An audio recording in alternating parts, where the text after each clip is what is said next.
얼마 전 코로나19에 확진된 산모가 분만 병원을 찾지 못해서 구급차에서 출산했다는 소식이 알려지면서 우리 사회도 큰 충격을 받았습니다. 당시 영상을 먼저 보겠습니다.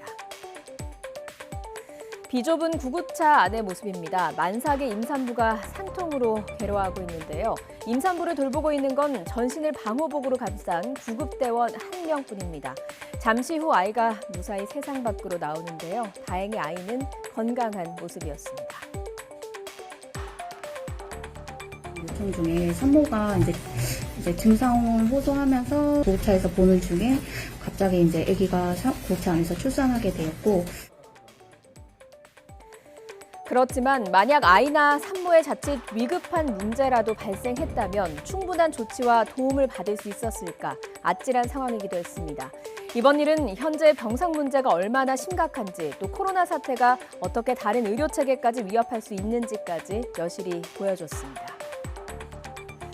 당시 산모 이송 전후로 서울과 경기도 일대 병원 16곳에 연락을 했지만 입원이 가능한 곳은 단 한 곳도 없었습니다. 이유는 병상 때문이었습니다.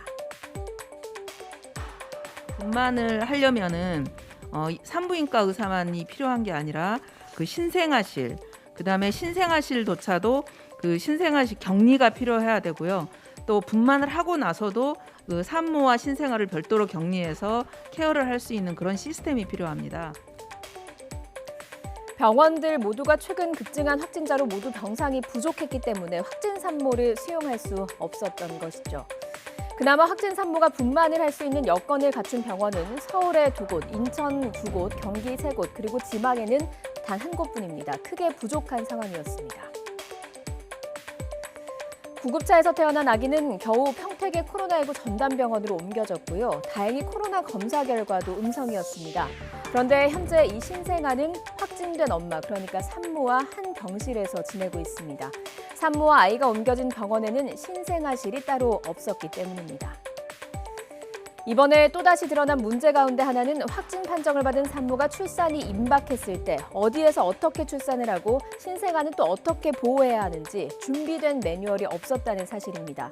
확진 산모를 입원시킬 수 있는 병원들도 전국에 몇 군데밖에 없지만 그나마 각 병원의 병상 상황에 따라 입원 여부가 결정되다 보니 언제든 확진 산모가 구급차에서 출산하는 상황이 발생할 수 있는 겁니다.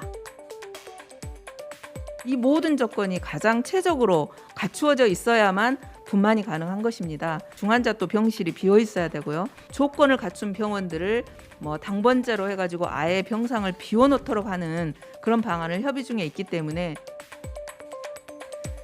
정부도 이번 사태를 겪으면서 대책을 세우곤 있다지만 병상 문제가 갈수록 악화하면서 근본적인 문제가 해소될 때까지는 시간이 걸릴 것으로 보입니다. 이 때문에 출산을 앞둔 임신부는 불안하기만 합니다. 백신을 맞아도 될까 불안한 상황에 더해서 자칫 코로나에라도 걸리게 된다면 입원조차 하지 못하고 출산할 수도 있지 않을까 하는 걱정되는 마음인 거죠. 코로나 위기 속 산모는 물론 세상에 첫 발을 내딛는 아기의 건강과 안전을 지키기 위한 좀 더 세심한 대책이 절실히 필요한 상황입니다.